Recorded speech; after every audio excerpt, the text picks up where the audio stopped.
That sentence still echoes in my mind like a bell that refuses to stop ringing. Even now, months later, I can still see the look on her face, pale, trembling, almost relieved, when she said it. We were sitting beside our father's hospital bed, the machines humming softly in the background, the sterile smell of disinfectant mixing with the faint scent of lilies someone had placed in a vase by the window.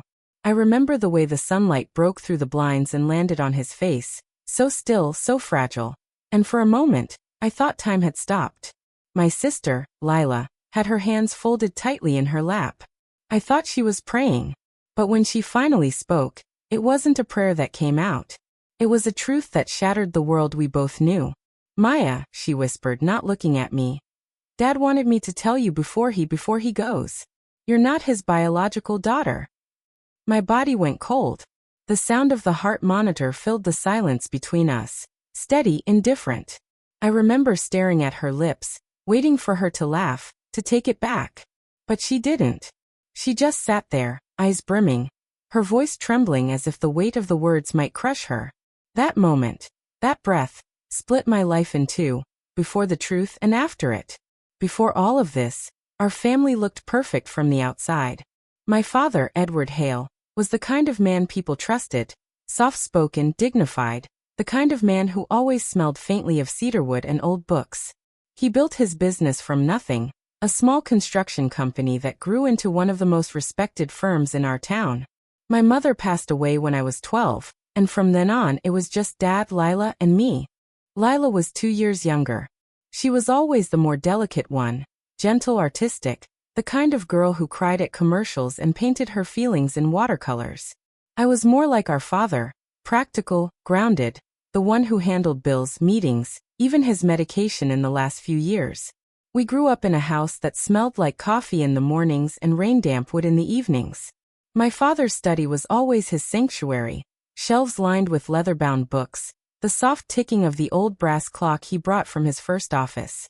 I used to sit there as a little girl, watching him draw blueprints while the radio murmured quietly in the background. "Someday," he'd say with a smile, "you'll take this over, Maya. You've got the head for it. Lila has the heart." I'd laugh then, not realizing how those words would one day haunt me. For years, I believed I was the heir to everything he built. Not just the company, but his legacy. When he got sick, I stepped in naturally. I managed his accounts, kept the business afloat, even negotiated new projects. Lila helped from the sidelines, handling the creative aspects, designs, presentations, but everyone knew Dad trusted me most. He used to call me his right hand. And I wore that title like armor. In his final months, the house grew quieter. The machines replaced conversation. I spent most nights by his side, reading to him or adjusting his blankets. Lila came and went, sometimes sitting for hours, other times slipping away mid-visit, saying the hospital smell made her nauseous. I never blamed her for that. We all loved him in our own ways. But something shifted between us those last few weeks. I could feel it in the way she avoided my eyes, the way she hesitated before speaking. I thought it was grief. I thought she was simply scared to lose him. I had no idea she was holding on to a truth that would undo everything I knew about myself. One night, about a week before the confession, I found Dad awake and staring at the ceiling. His voice was weak but clear. "Maya," he said softly, "promise me, you'll look after Lila, no matter what happens." I smiled through tears. "Of course, Dad. You don't even have to ask." He nodded slowly, his eyes glistening with something I couldn't name. "You've always been my strength," he murmured. "But sometimes strength comes from forgiveness, not control." I didn't understand what he meant. I thought he was talking about the business, about letting go, trusting others. Now I know he was preparing me for something far deeper. When he passed, the house was filled with people, neighbors, old business partners, family friends. They brought casseroles and condolences, and for 3 days, Lila barely spoke. I assumed it was grief. I kept myself busy, signing papers, thanking visitors, organizing the funeral arrangements. But there was something strange in the air that week. Small things I didn't notice at first. Lila started spending long hours at Dad's study, the one place she rarely entered when he was alive. I'd walk past and hear the soft shuffle of papers, the squeak of the desk drawer, then silence. Once, I saw her holding an old photograph, but when I asked, she tucked it behind her back and said it was nothing. Another time, I overheard her on the phone. She was whispering, her voice tight. No, I haven't told her yet. I don't know how she'll react. I remember freezing at the kitchen doorway, wondering who she was talking about, what she hadn't told me. But the next moment, she ended the call, her eyes red and wet. Are you okay? I asked gently. She nodded too quickly. Just tired, Maya. I'm fine. But she wasn't fine. And I think deep down I knew something was coming. I just didn't know it would change everything. A few days later, she asked me to meet her at the hospital. Dad had been gone for almost 2 weeks, but she said there was something of his she wanted to give me. Something important.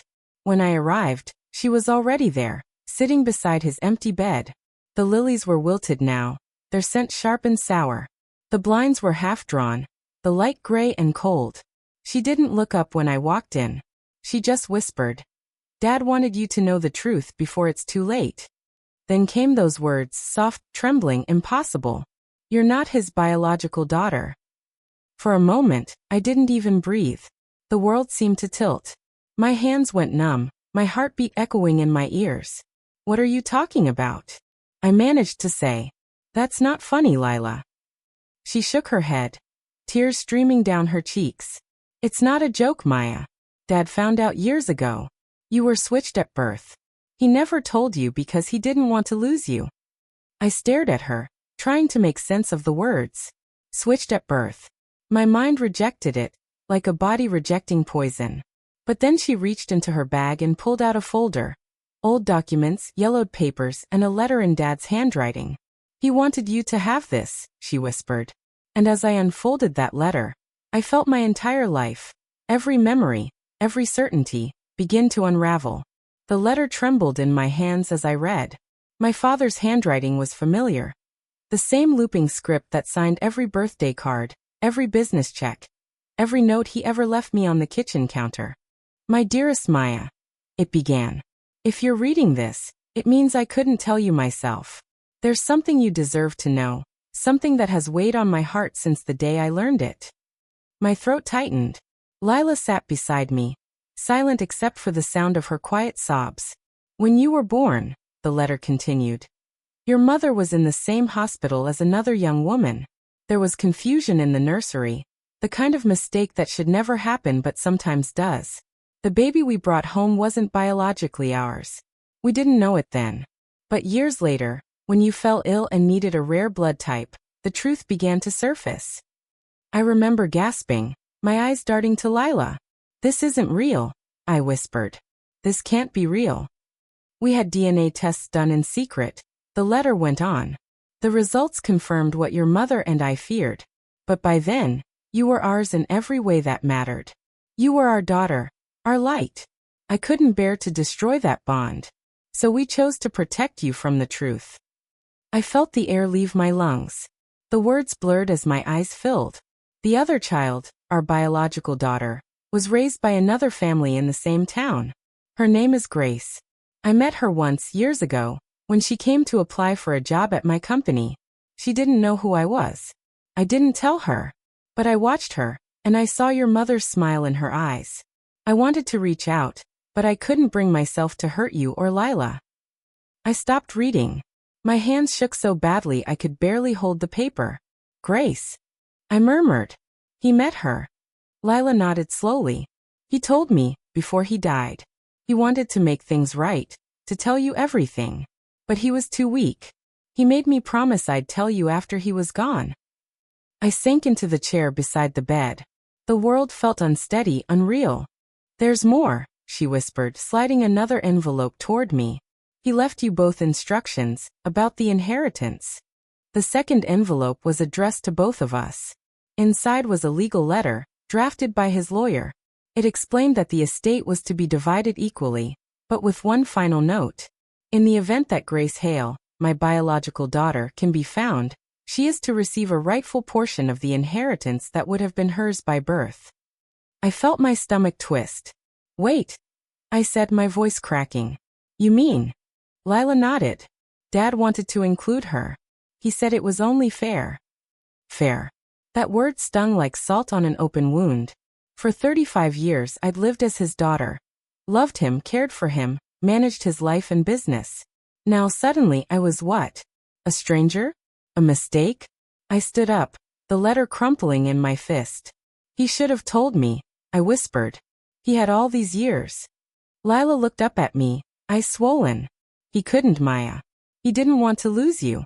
He said you were his heart, no matter what the papers said. Her words were meant to comfort me, but they only made the ache sharper. Because somewhere beneath the grief, something colder stirred. A question I didn't want to ask. If he'd known all along, had he ever looked at me differently? Had he ever wondered about the girl who wasn't his by blood? And loved her anyway out of duty, not truth? That night I couldn't sleep. I sat by my bedroom window, watching the rain streak down the glass. The house felt too quiet, like it was holding its breath. Every object, the photos on the mantel, the awards from his company, the armchair he used to sit in, looked the same but felt different, as if they belonged to someone else's life. And then I noticed it, a small detail that had never stood out before. In one of the photo frames on the wall, there was a picture of my father at a company event. I'd seen it 100 times, him smiling beside a group of employees, a banner in the background. But now, with new eyes, I noticed a young woman in the corner of the picture. Barely in frame, her hair tied back, her features oddly familiar. Grace. I didn't know how, but something in my gut told me it was her. The next morning, I went to the office, Dad's old office, determined to find out. The staff greeted me with quiet respect, the kind reserved for someone carrying both authority and grief. I went straight to his filing cabinet, searching through years of contracts, employee records, and personal notes.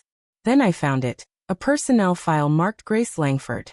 My hands trembled as I opened it. She'd worked as a design assistant 5 years ago. Her resume was ordinary, college degree, local address, references from small firms. But stapled inside was a note in my father's handwriting. Grace promising. Intelligent. Reminds me of her mother. That line nearly stopped my heart. There it was, proof that he had known. Proof that he had met her, watched her, maybe even loved her from a distance. I sat in his chair, staring at that note for what felt like hours. My mind swirled with questions. Why didn't he tell me? Why did he leave me to find out through a letter? Through Lila? Part of me felt betrayed. Another part, ashamed for even feeling that way. He had chosen to love me despite knowing the truth. That should have been enough. But it wasn't. Because now the question of who I really was consumed everything else. I decided I had to meet her. Grace. The woman who should have been me. I found her address through the company's old records. A small house on the edge of town near the river. When I drove there, the air was heavy with fog. The house was modest, with a white porch and a garden that looked lovingly tended. I sat in my car for nearly 10 minutes, staring at the front door, my heart pounding. What was I even going to say? Hi, I'm the daughter who grew up with your father while you lived a life that should have been mine? Before I could decide, the door opened. A woman stepped out, holding a cup of coffee. She was around my age, maybe a year or two younger. Her hair was chestnut brown, like my mother's, and her smile, when she noticed me sitting there, was warm and open. Something in my chest ached. She walked over, cautious but kind. Can I help you? I swallowed hard. Grace. She nodded. Yes. Do I know you? I opened my mouth but no words came. My throat felt tight, my palms slick with sweat. Finally I whispered. My name is Maya Hale. I think we need to talk. Her brow furrowed. Hale?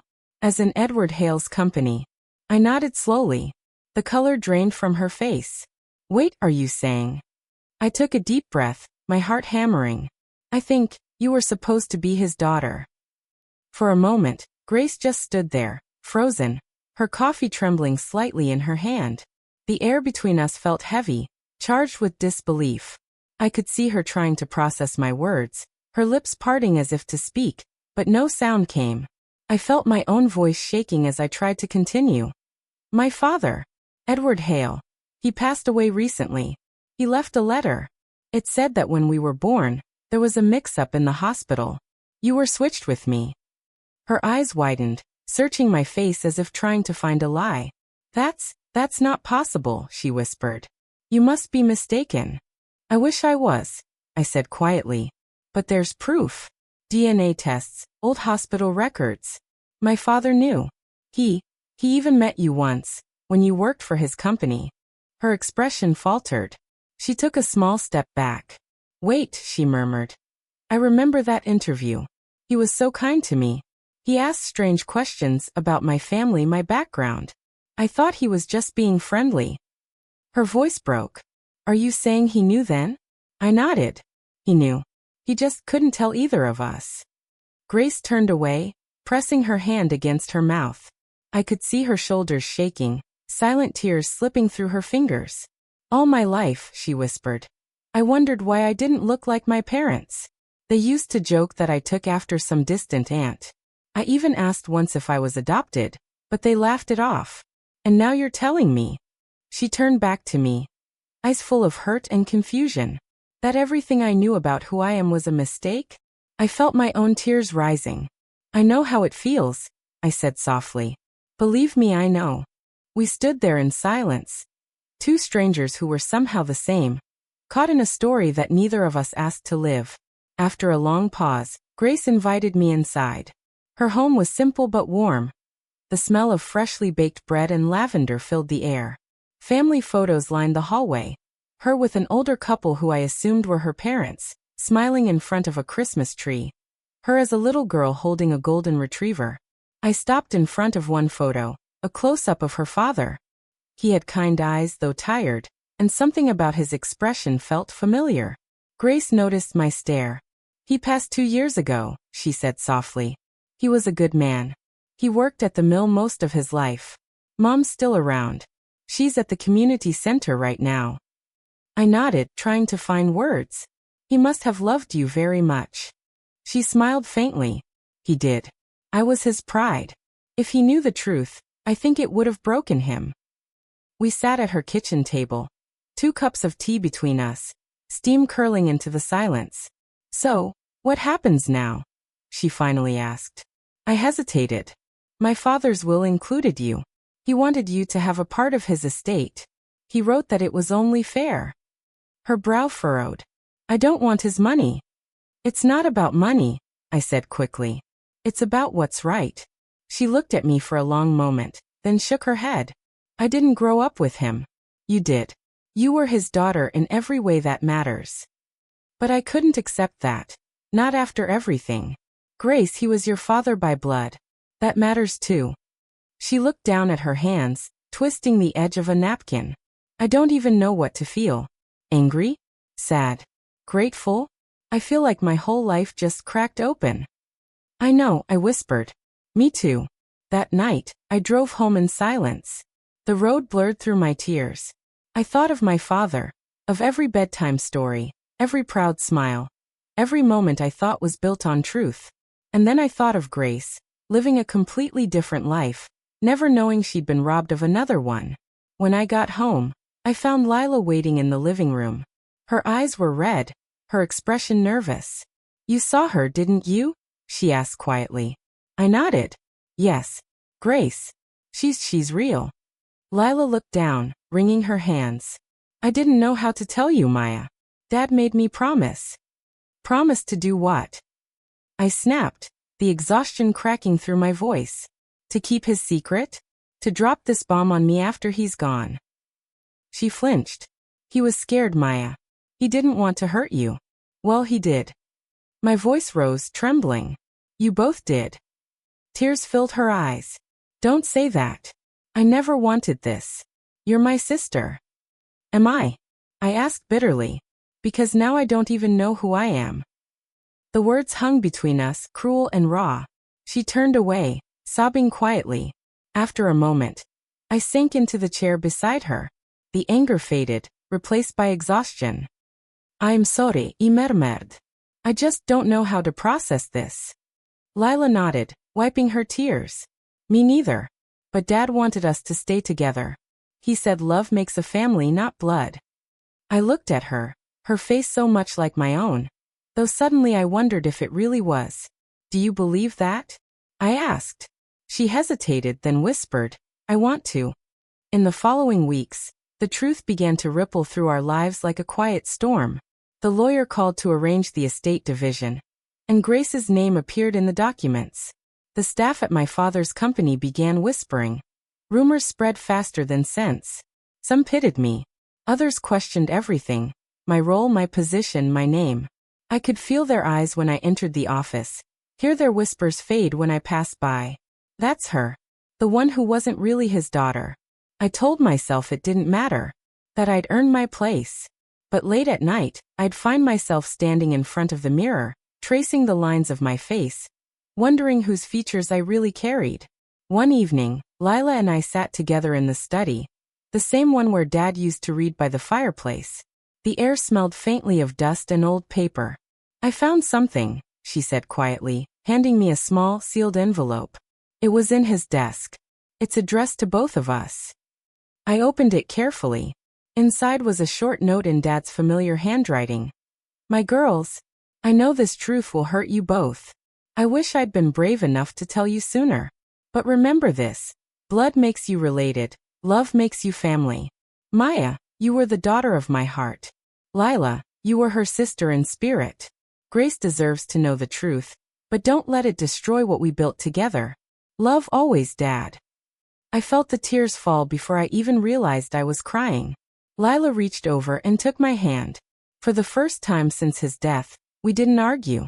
We just sat there, silent, holding on to the one thing we still had. Each other. But peace, I learned, doesn't come that easily. A week later, I received a letter from Grace. It was short, written in neat, graceful handwriting. Maya, I've thought about everything you said. I can't pretend the truth doesn't change things. But I also can't take something that was never mine to begin with. I don't want your inheritance. I just want to understand where I came from, and maybe, someday, to know you better. Grace. I read it over and over, unsure whether to feel relief or heartbreak. Because even though she didn't ask for it, I knew the fight was far from over. Grace's letter left me suspended between guilt and confusion. I should have felt relieved. She didn't want anything. No money, no claim. But the truth was, her kindness only deepened the ache. Because for the first time, I wondered if I was the one holding on to something that didn't truly belong to me. The days that followed were a blur of meetings, signatures, and long silences.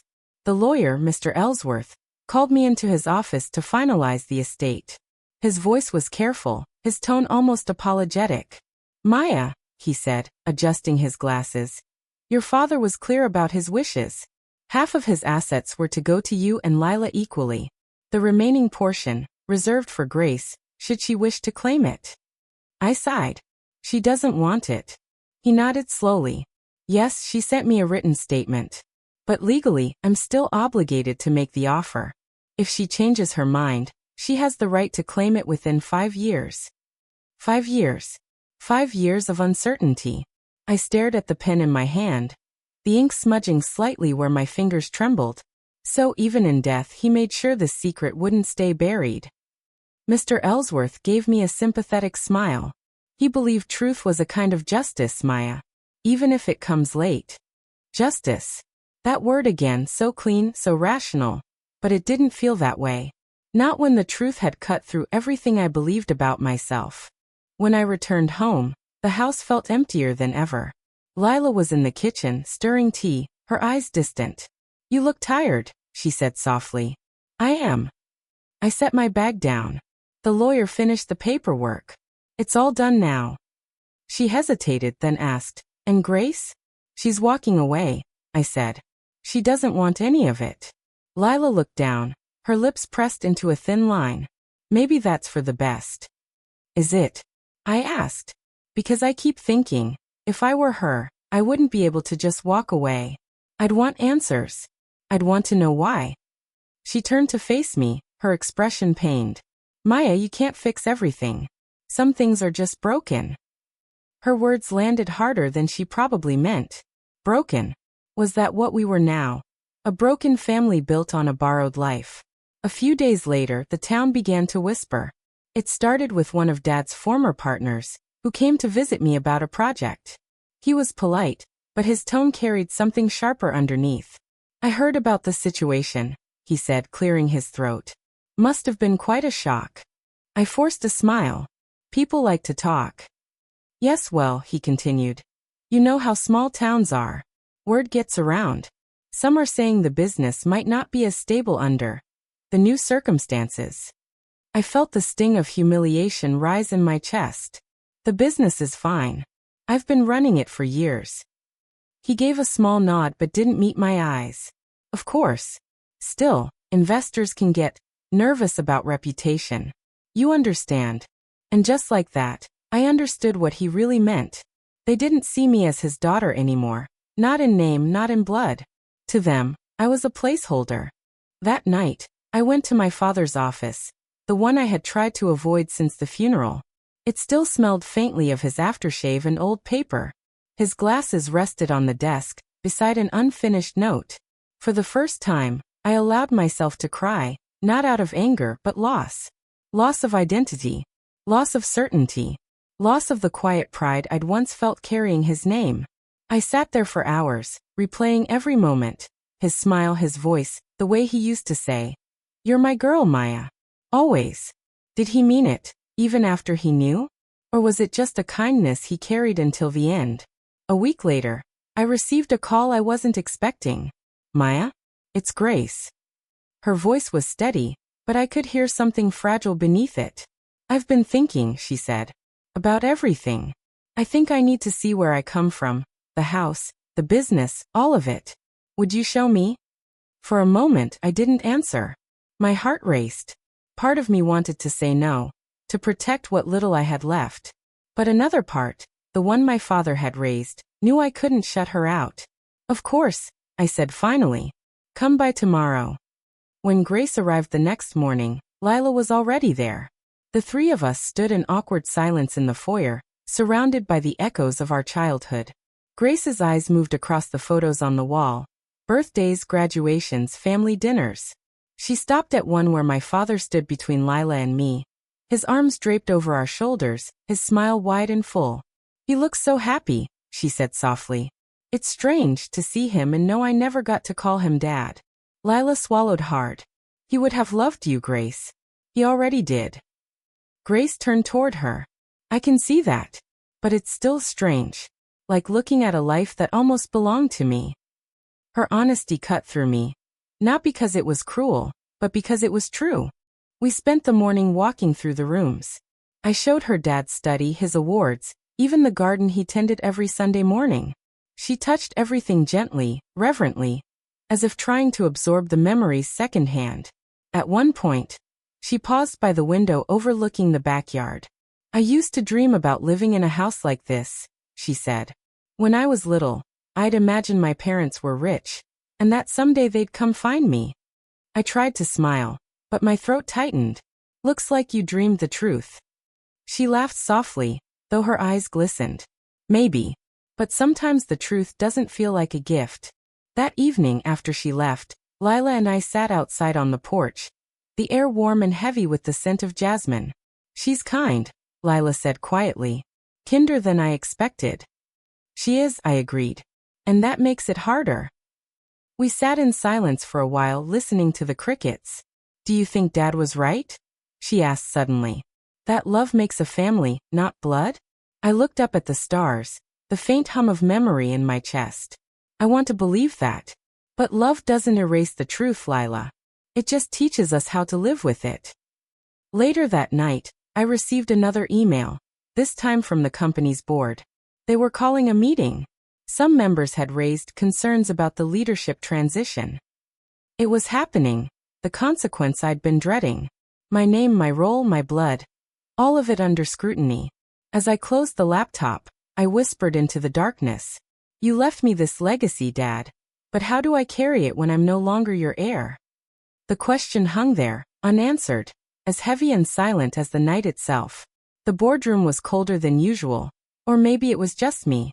A dozen faces stared back, some familiar, some barely disguising their discomfort. Mr. Grant, the senior board member, cleared his throat. His voice was measured, but I could feel the weight of every syllable.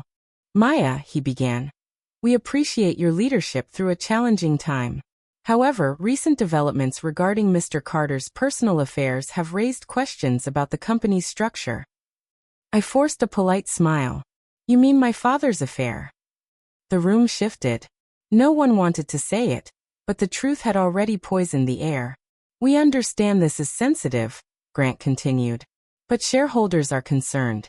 Legally, your parentage affects the inheritance of company shares. We must ensure the transition complies with corporate law. In other words, I said flatly, you're questioning whether I belong here. He hesitated. It's not personal. It is, I interrupted.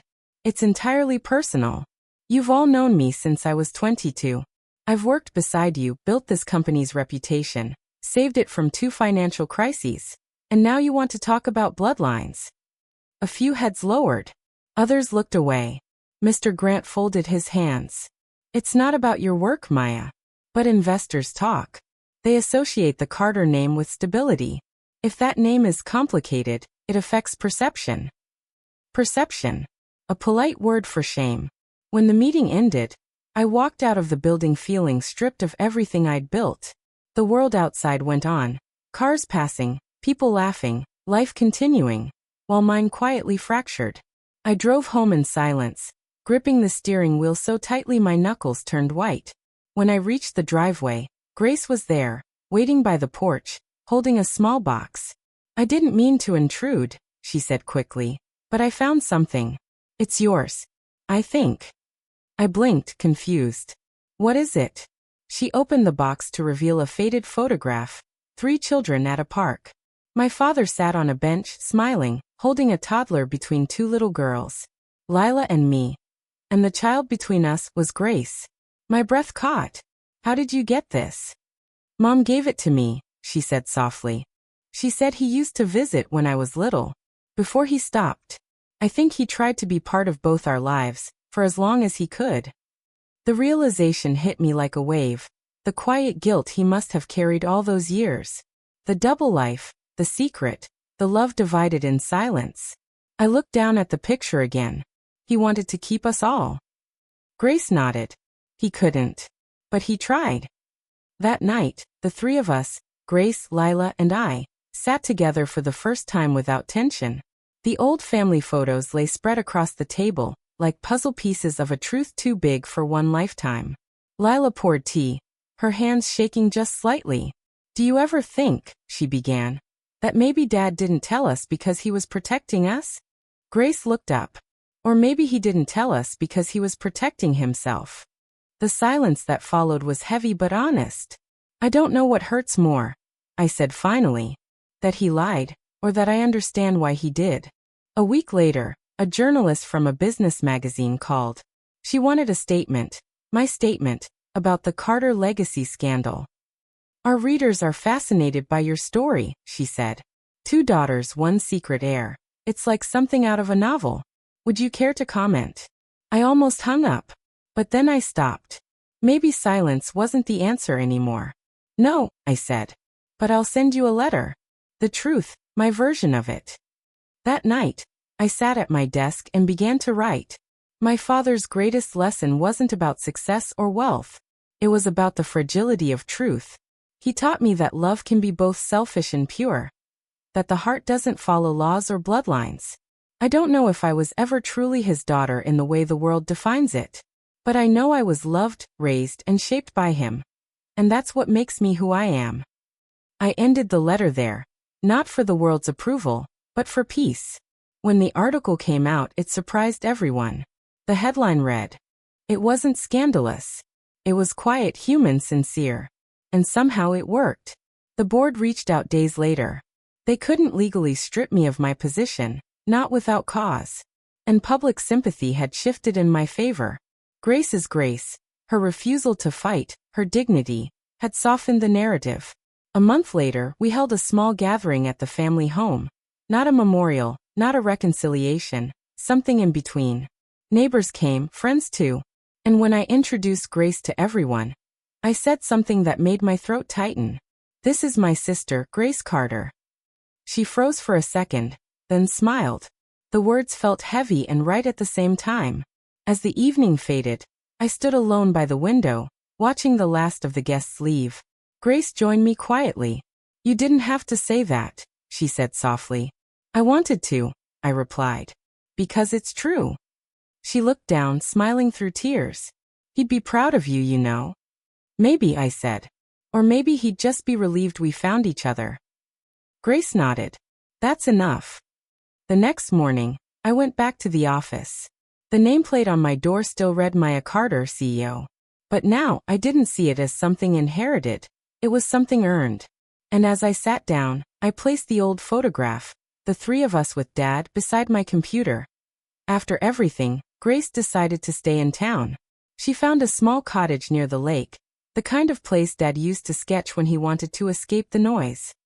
She teaches art at a community center now. Sometimes I visit and see her surrounded by children with paint on their faces, their laughter spilling out like sunlight. When she catches me watching, she always smiles and waves, her eyes calm, as if she's exactly where she's meant to be. We've grown close in quiet ways. Sunday breakfasts, evening walks, small moments where silence feels safe again. She never calls me half-sister, just sis. And every time she does, it settles something inside me. Lila took longer to find her footing. The truth wounded her pride more than her heart, I think. She spent months away, traveling, journaling, avoiding family dinners. When she came back, her voice had changed. Softer, less sharp around the edges. One afternoon, she came to my office carrying a stack of old files. "These are Dad's unfinished projects," she said, placing them on my desk. "He wanted us to expand the foundation for girls' education. You always said he never got around to it." I looked up at her. "You're giving them to me?" "To us," she said. "I thought we could finish what he started. All three of us." And for the first time in months, I saw the sister I grew up with. Not the rival, not the wounded heir, just Lila. We launched the Carter Foundation renewal that fall. Grace designed the new logo, a tree with 3 branches intertwined at the roots. Each of us chose a cause. Lila focused on business scholarships. Grace built art therapy programs. I started leadership workshops for young women who grew up with fractured families, because I knew what it felt like to build from brokenness. It wasn't charity. It was healing, disguised as purpose. One evening, I stood alone by Dad's grave. The 3 of us had placed fresh flowers earlier, but I lingered. The sky was bruised with sunset, that deep orange light that always made him pause mid-sentence just to admire it. I ran my fingers over the carved name and whispered, "You left us a mess, old man," but somehow, it became a map. I don't know if he would have been proud, or ashamed, of how the truth unraveled. But I think he would have smiled knowing we didn't let it destroy us. Because secrets can shatter you, yes. But they can also reveal what you were always strong enough to survive. Now, when people ask about the inheritance, I tell them this. The money was never the legacy. The truth was. Bloodlines fade. Names lose their shine. But the way we choose to forgive, that's what lasts. The house, once a battlefield of whispers and wills, feels lighter now. The portrait above the fireplace still hangs, but beside it, we added a new one. A photograph of the 3 of us, Grace, Lila, and me, taken last winter. We're standing close, our hands linked. It isn't perfect, but it's ours. Sometimes, late at night, I imagine Dad standing at the doorway, watching us.